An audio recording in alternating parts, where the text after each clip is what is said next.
His wife died years ago. Every month the court order he sent her mom $300. Until he found out. The bank statement trembled in Marcus Chen's hands, not from fear, but from a rage so pure it threatened to crack his bones from the inside out. Account 4782 beneficiary green. Active. Current balance, $47,340.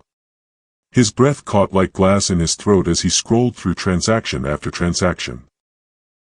Withdrawals at casinos in Atlantic City, luxury purchases at Nordstrom, spa treatments in Manhattan. All dated within the last 6 months. All made by a woman who was supposed to be destitute. All funded by his money. The money he'd sent faithfully for 8 years to support his dead wife's grieving mother.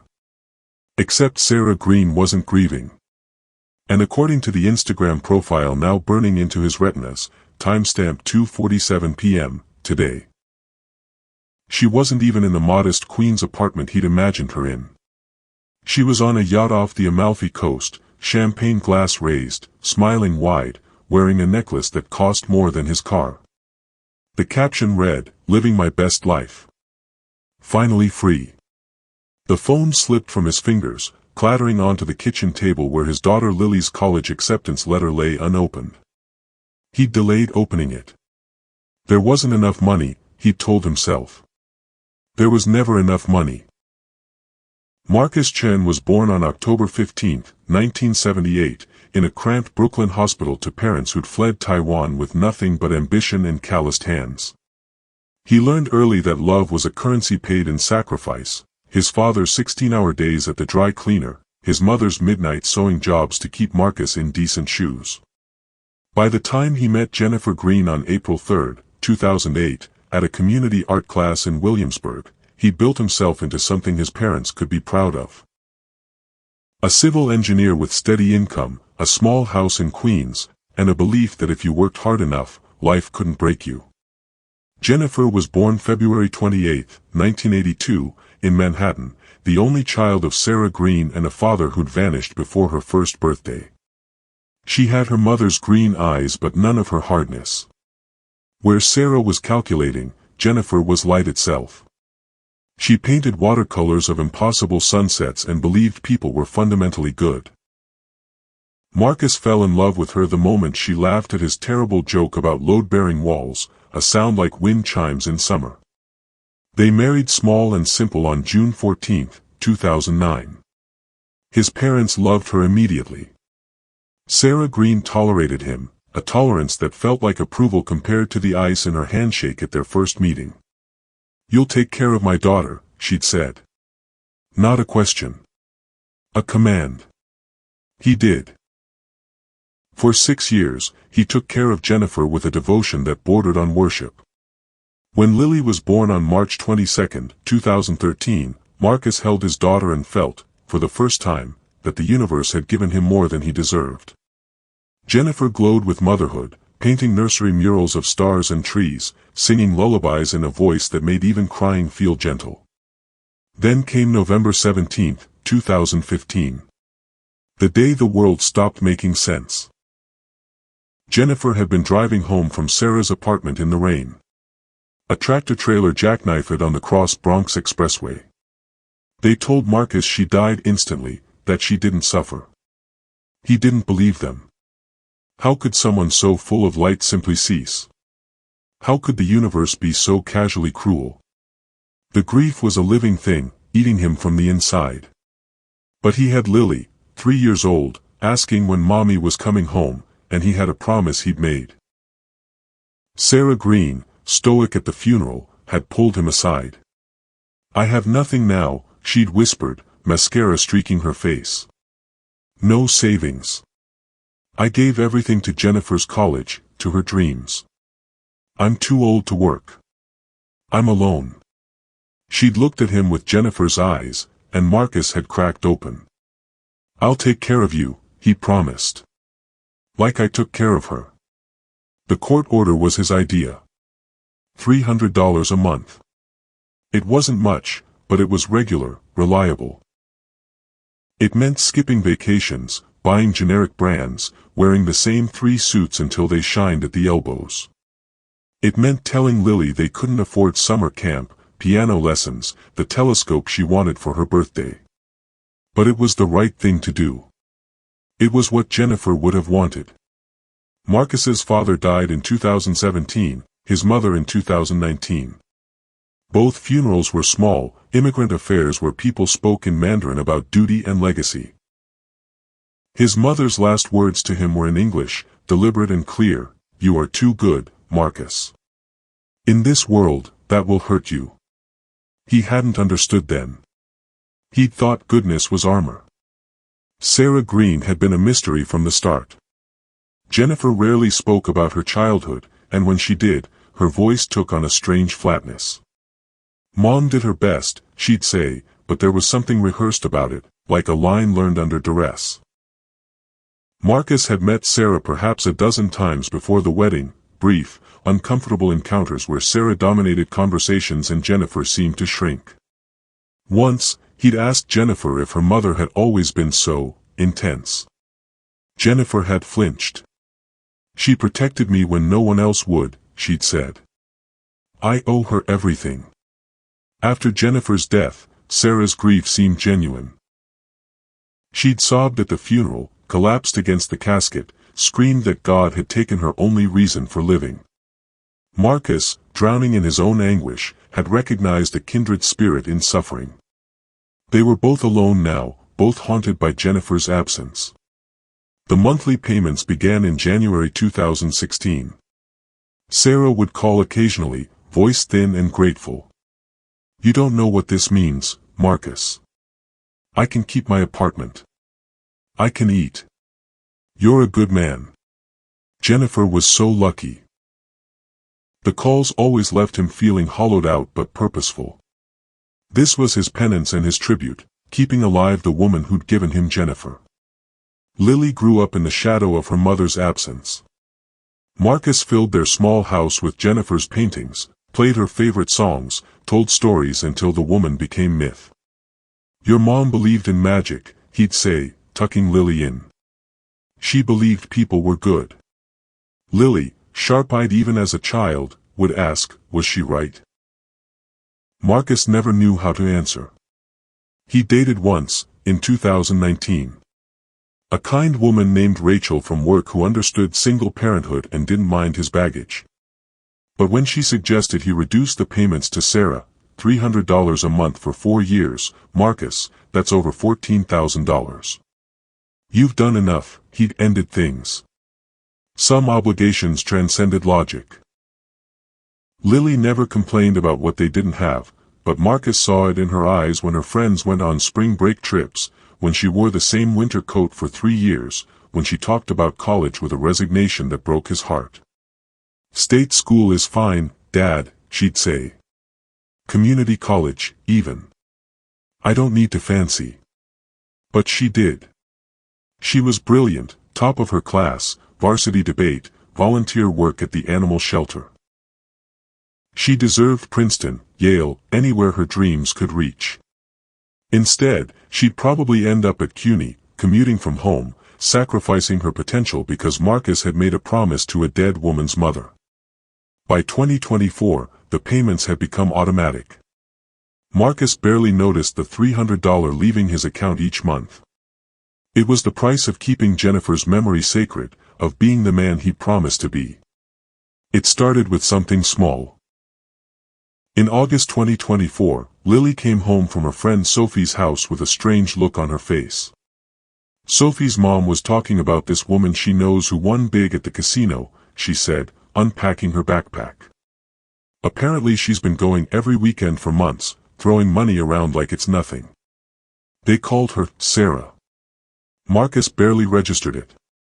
Sarah was a common name. But that night, lying in bed, he found himself thinking about his mother-in-law. When had he last spoken to her? March? February? The calls had become less frequent over the years, down to quarterly check-ins, brief and transactional. The money arrived, "Thank you, Marcus. You're too kind." He'd attributed it to her getting older, maybe depressed. Grief had no timeline.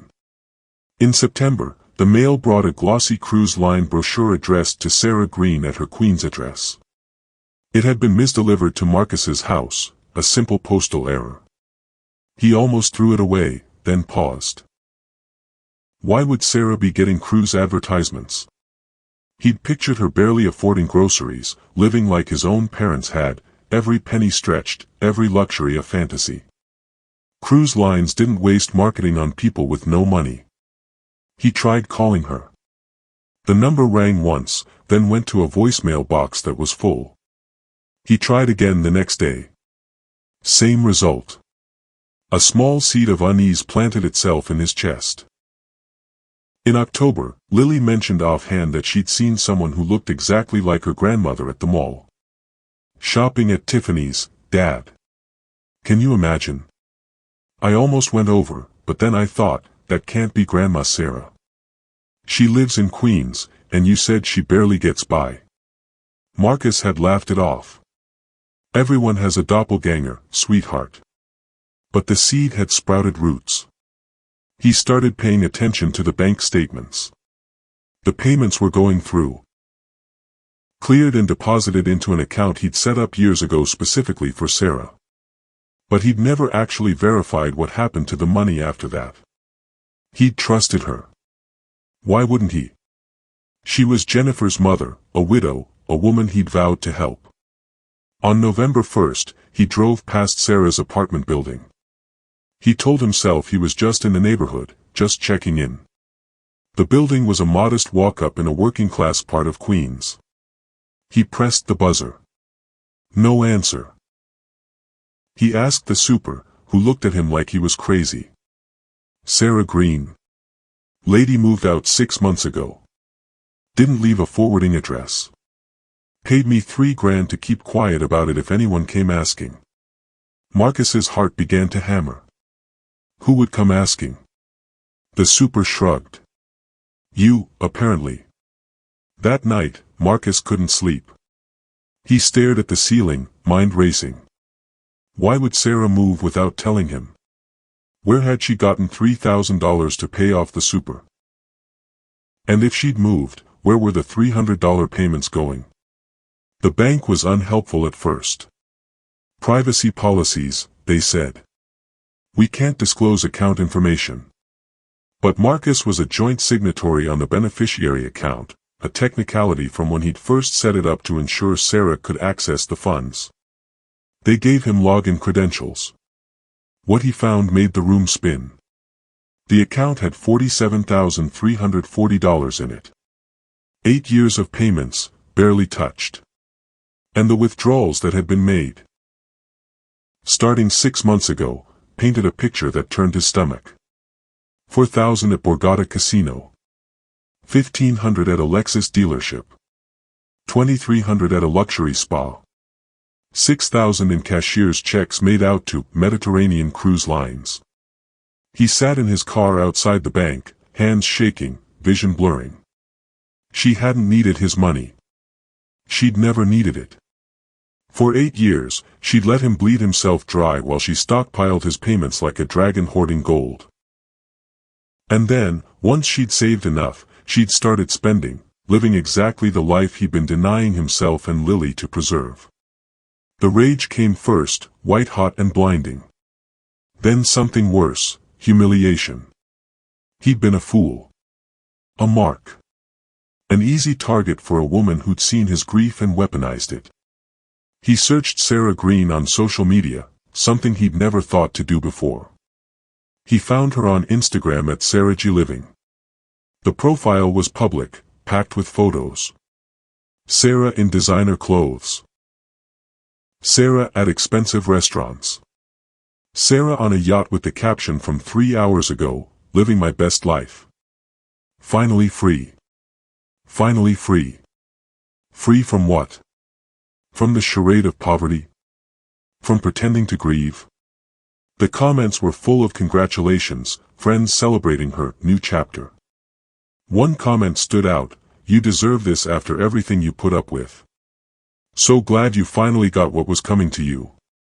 Marcus's vision tunneled. He pulled up the payment history, cross-referenced the dates. Every month, like clockwork, $300 deposited. A decade-long con. And he'd been too stupid, too trusting, too desperate to honor Jennifer's memory to see it. He drove home in a fugue state. Walked into the kitchen. Saw Lily's Princeton acceptance letter, the one she'd hidden in her drawer because she knew they couldn't afford it, the one he'd found while looking for batteries. Early decision.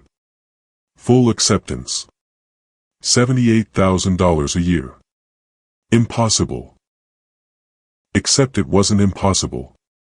He'd sent Sarah $28,800 over 8 years. Money that could have been Lily's education fund. Money that could have been her future. The phone call he made was ice-cold and surgical. A private investigator. I need to find someone. And I need to know everything about her. The investigator's name was Rita Vasquez, a former NYPD detective who specialized in financial fraud. She took the case with a grimness that told Marcus he wasn't her first client who'd been conned by family. Within a week, she had a dossier that rewrote Marcus's entire history. Sarah Green had never been poor.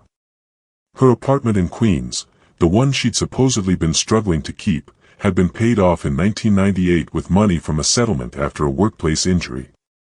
She owned it outright.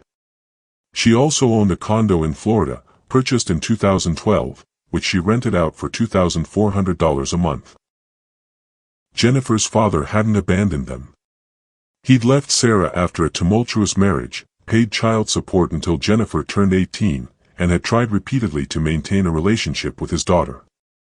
Sarah had blocked every attempt, convincing Jennifer that her father was dangerous, unstable, a man who'd wanted nothing to do with her. The father, Robert Klein, had died in 2020, alone in Denver, with Jennifer's baby pictures in his wallet. The investigator showed Marcus the court records. Robert had fought for custody in 1987. He'd lost, courts favored mothers in those days, but had paid faithfully, even written letters Jennifer had never received. Sarah had intercepted everything, fabricated a narrative of abandonment, made herself the martyr and him the villain. She's a narcissist, Rita said bluntly, sliding the file across her desk. Textbook case. She controlled Jennifer her entire life, used guilt and manipulation to keep her close. When Jennifer married you, Sarah lost that control. She probably resented you from day one. Marcus thought about Jennifer's occasional flinches, her reluctance to invite Sarah over, the way she'd sometimes go quiet for days after phone calls with her mother. He'd thought it was normal family complexity. Now he saw it for what it was, trauma. The payments, he said hoarsely. Why keep accepting them if she didn't need the money? Rita's smile was bitter. Control. Punishment. Sport, maybe. You took her daughter. This was her way of taking something back. And she could tell herself she'd earned it, after all, she gave you Jennifer, right? In her mind, you owe her forever. The investigator had more. Phone records showing Sarah laughing with friends about the monthly guilt payment from the Chinese guy. Text messages to her sister, Marcus is so easy to manipulate. One sob story and he falls apart. I could probably get more if I asked. A voicemail to someone named Patricia. Jennifer would hate this, but Jennifer's not here anymore, is she? I'm done playing poor. That girl never appreciated what I sacrificed anyway. Marcus listened to that voicemail 3 times. Jennifer would hate this. Even in death, Sarah was betraying her daughter's memory, spitting on the kindness Jennifer had believed people capable of. The final revelation was the worst. The investigator had found Jennifer's old therapist, a woman named Dr. Ellen Park, who treated Jennifer from 2010 to 2013. With Lily's consent as next of kin, Dr. Park shared her notes. Jennifer had been working through childhood trauma. Sarah's protection had been suffocating control, monitoring Jennifer's friends, reading her diary, convincing her that the world was dangerous and only Sarah could be trusted. Jennifer had been pulling away slowly, planning to set boundaries. She'd been seeing Dr. Park to build up the courage. She was going to limit contact with her mother, Dr. Park said gently. She loved Sarah, but she knew the relationship was toxic. She was doing it for you and Lily. She wanted her daughter to grow up seeing healthy boundaries. Jennifer had died before she could break free. And Sarah had swooped in, wrapped herself in widow's grief, and enslaved Marcus with the same guilt she'd used on Jennifer for 33 years. Marcus sat in his car outside Rita's office for 2 hours, watching people walk by, living their ordinary lives. He thought about his parents, about sacrifice and duty. He thought about Jennifer, trapped in her mother's web even in death. He thought about Lily, brilliant and bright, settling for less because her father had confused honor with self-destruction. His mother had been right. Goodness without wisdom was just another word for a victim. The Stoics talked about control. Separating what you can change from what you cannot. He couldn't change the past. He couldn't undo the $28,800 or bring back Jennifer or erase Sarah's manipulation. But he could control what happened next. He thought about Marcus Aurelius. The best revenge is not to be like your enemy. Sarah lived for control, for taking, for winning at others' expense. The opposite of that wasn't destruction. It was justice tempered with wisdom. That night, he sat Lily down and showed her everything. The bank statements, the investigator's report, the Instagram posts. He watched his 16-year-old daughter's face cycle through shock, anger, and finally, a hardness he'd never seen before. She let you suffer, Lily said quietly. She let me suffer. For what? Money she didn't even need? For control, Marcus said. Because she could. Lily looked at her father with eyes older than her years. What are you going to do? Marcus thought about Jennifer's watercolors, about light and goodness and believing people were fundamentally decent. His wife had been wrong about her mother, but she hadn't been wrong about him. He could be good and still protect himself. He could honor her without being destroyed by the woman who'd hurt her most. I'm going to stop the payments, he said. I'm going to make sure she can't do this to anyone else. And I'm going to send you to Princeton. Lily's eyes filled with tears. Dad. Your mother wanted you to see the stars, he said softly. Not just in paintings. For real. That's what I'm going to do now. I'm going to give you what she wanted for you, and I'm going to stop giving anything to the woman who took her from us. The transformation wasn't dramatic. It was quiet, cellular. Marcus felt something inside him, some broken, bleeding thing, begin to calcify into stone. Not cruel.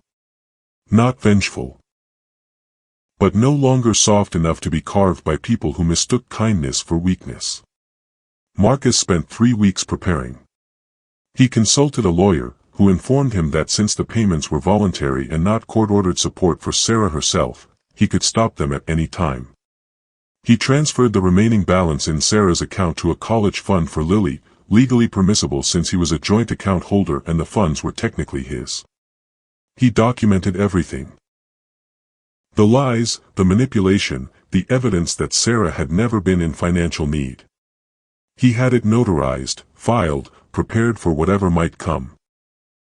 Then he did something that surprised even himself. He bought a plane ticket to Naples, Italy, where according to her Instagram, Sarah was currently finding herself on a month-long Mediterranean tour. Rita thought he was crazy. Why confront her in person? Send a lawyer's letter and be done with it. But Marcus needed this. Needed to see her face when she realized the game was over. Needed to reclaim something Sarah had stolen that had nothing to do with money. His agency, his dignity, his right to stop being used. The flight was long. He didn't sleep. He thought about Jennifer, about what she would want. Not revenge. But the truth. She'd spent her whole life trying to see the good in her mother, trying to believe the lies because the alternative, that she'd been manipulated since birth, was too painful. Now Marcus would speak the truth she'd been denied. He found Sarah at a cafe in Positano, the Amalfi Coast stretching behind her like a postcard. She was laughing with two other women, wine glasses catching the sunset, wearing the necklace he'd seen in her posts. $4,200, according to Rita's research. Paid for with his money. For a moment, he just watched. She looked happy. Genuinely, carelessly happy. No grief. No loss. No trace of the broken widow who'd sobbed into his shoulder at Jennifer's funeral. He walked up to the table. "Hello, Sarah."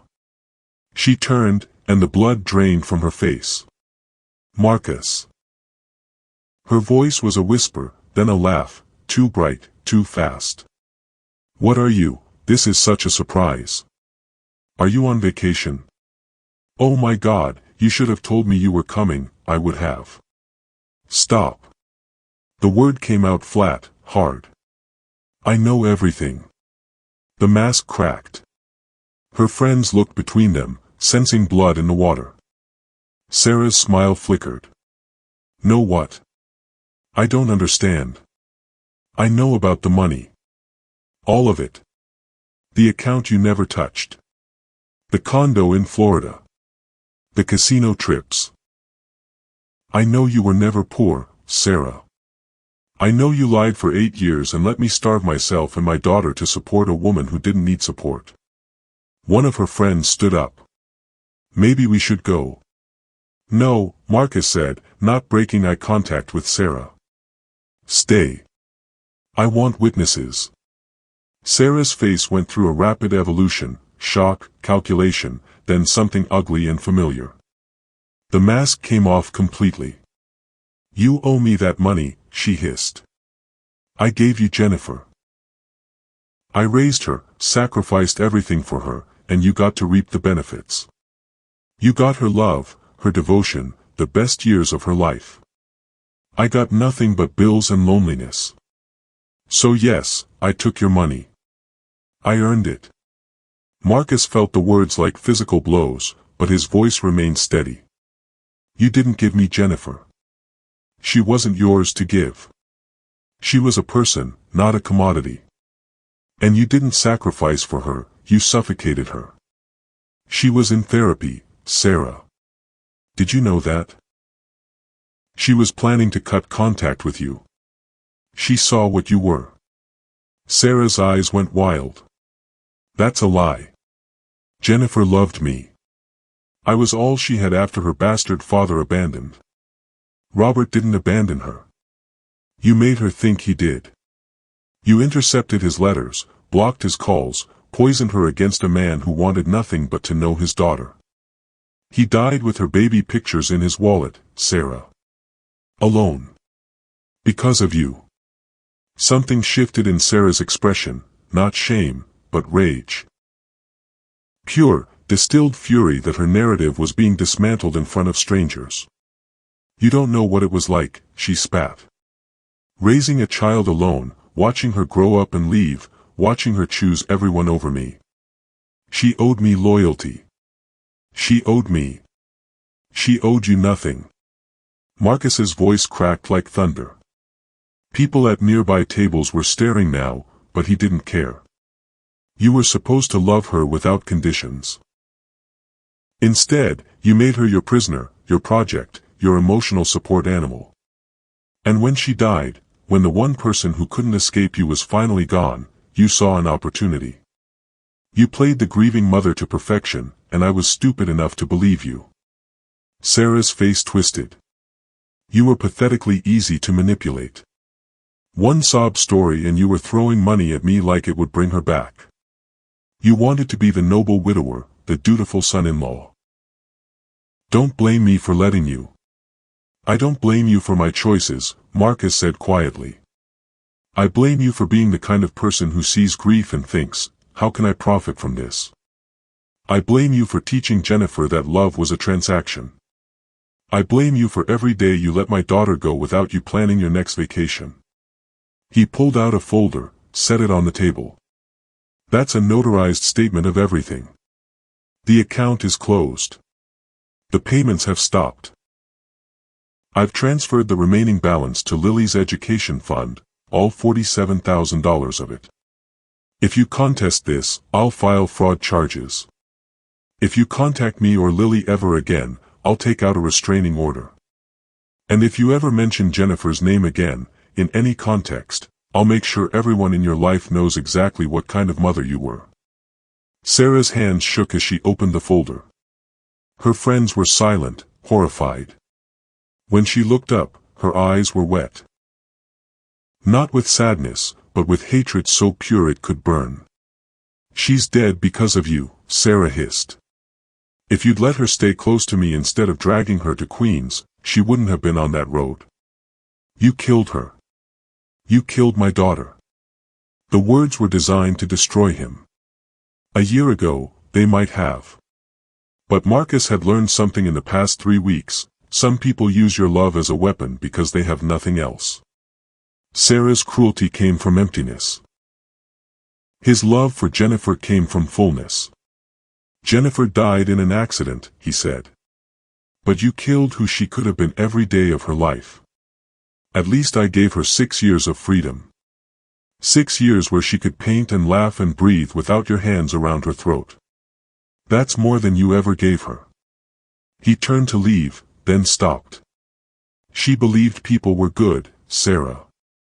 Even after everything you did to her, she still believed that. I'm not going to let you make me forget that. But I'm also not going to let you make me a victim anymore. He walked away.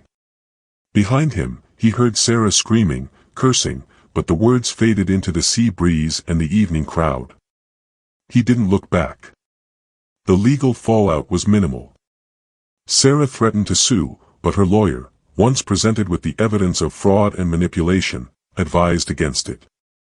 She had no case and plenty to lose. Marcus filed the restraining order anyway. Just in case. The emotional fallout was harder to quantify. He spent long nights staring at Jennifer's paintings, wondering if he betrayed her by confronting her mother so harshly. But then Lily would come home from school, talking about Princeton's astronomy program, and he'd remember, this was what Jennifer had wanted. Not sacrifice. Freedom. He started therapy himself, working through the guilt that had defined him for nearly a decade. Catherine Moore helped him understand that he'd confused grief with duty, that loving someone didn't mean martyring yourself to everyone connected to them. You honored Jennifer by loving her, Dr. Moore said in one session. Not by letting yourself be destroyed by the person who hurt her most. Lily thrived. She went to Princeton on a combination of scholarships and the college fund Marcus had reclaimed. She called every Sunday, voice bright with possibility.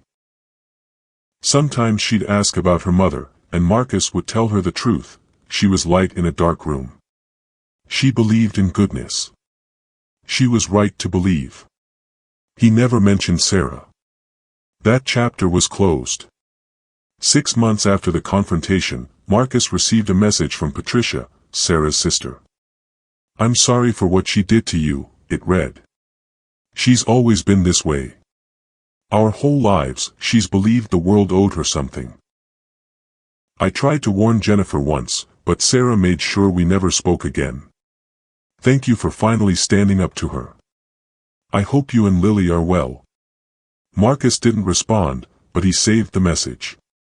A small confirmation that he hadn't been crazy, that the truth he'd uncovered was real. He started dating again, carefully, slowly. A woman named Angela who taught art at Lily's old high school. She knew about Jennifer, about the paintings, about the grief that would always be part of him. She didn't try to replace it. She just existed beside it, patient and kind. You're different, Lily said when she met Angela over Thanksgiving break. Lighter, maybe. Like you're not carrying something so heavy anymore. Marcus thought about that. The weight of obligation, of guilt, of trying to honor the dead by destroying the living. He'd put it down. Not abandon Jennifer, but release the chains Sarah had disguised as love. I'm learning, he said simply. Mom would be proud, Lily said, and the way she said it, matter of fact, certain, told Marcus he'd done the right thing. On the 9th anniversary of Jennifer's death, Marcus sat in the park where they'd had their first date. It was winter now, the trees bare, the pond frozen. He brought one of her paintings, the one of an impossible sunset, all oranges and purples and hope. He thought about Marcus who'd made the promise to Sarah. That man had been drowning in grief, grasping for any way to keep Jennifer alive. He'd thought sacrifice was love's purest form, that suffering proved devotion. He'd been wrong. Not about love, but about what it required. Love wasn't a transaction. Wasn't an endless payment for past joy. Wasn't destroying yourself to prove you cared. Love was honoring what the person wanted for you, not what their manipulators demanded. Jennifer had wanted him to be happy. To give Lily opportunities. To believe, as she had, that goodness was worth protecting. For 8 years, he protected Sarah's lie instead. He'd let her weaponize his grief, turning his love for Jennifer into a monthly tithe to the woman who'd hurt her most. He'd thought he was being noble. He'd been a victim. The Stoics were right about control. He couldn't control Sarah's cruelty, couldn't undo the past, couldn't bring Jennifer back. But he could control who he became in the aftermath. He could choose wisdom over blind duty, self-preservation over martyrdom. Marcus Aurelius wrote, "Reject your sense of injury and the injury itself disappears." For years, Marcus had clung to the injury, the loss, the pain, the obligation. It had defined him. Now, sitting in the winter park with his wife's painting, he felt it finally loosen. Jennifer was still gone. That would never change. But the way Sarah had taught him to grieve, through sacrifice and suffering and endless payment. That he could reject. He'd loved Jennifer. He loved her still. But he loved Lily more. And he was learning, slowly, to love himself enough to stop bleeding for people who saw his wounds as weakness. "I'm sorry it took me so long," he said to the painting, to the memory, to the woman who believed in impossible sunsets. "But I finally understand. You wanted me to live. Not just survive. Live." The winter wind cut through the park, but for the first time in 9 years, Marcus didn't feel cold. He packed up the painting, walked to his car, and drove home. Angela was making dinner. Lily was calling tonight from Princeton, voice full of stories about her astrophysics research. The house would be warm, full of laughter, no longer haunted by obligations to ghosts. Marcus Chen had spent 8 years paying for a love he'd already lost. Now, finally, he was free to honor it the right way, by living the life Jennifer had wanted for him. Not chained to her mother's greed, but lifted by her light. So here's the question I want to leave you with: when does honoring the dead become destroying the living? Where's the line between duty and self-destruction?